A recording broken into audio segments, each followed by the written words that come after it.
surplus over our needs. We have a budgetary situation where there's more money in than our last budget allowed for. Our last stringent budget that choked us and starved our schools, we have a little more money than that budget. But what we should be doing is planning for our future, and planning not just 3 years into the future, but we need to take a look at what the impact of this will be far into the future.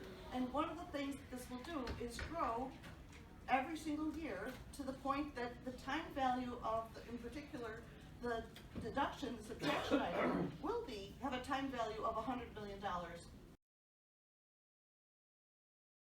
today. Over time, it will grow with inflation. It will be more than $100 million.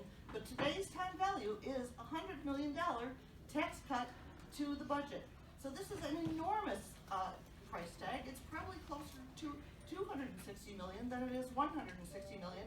And I have spent years trying to get 10 million, 20 million, 50 million here for our schools that has just barely made a drop in the bucket after a $1 billion cut from several years ago when the recession started. I cannot abide by this enormous cut that, with blinders on to what our state really needs. We have responsibilities as a state. We have kids who cannot get to the hospital in rural Arizona. We have kids who have mud days because their roads are not paved, so they cannot get to school. We have responsibilities to our state, and this idea of cutting $200 million or more is just plain irresponsible. In addition to all of that, we have the Prop 123 fiscal cliff coming up that could be over $300 million that we don't have for our schools. So without a plan of what are we going to do, this just seems incredibly fiscally imprudent.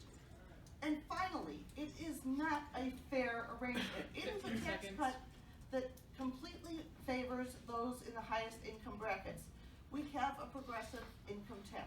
Therefore, when you cut a progressive tax, it's regressive. That's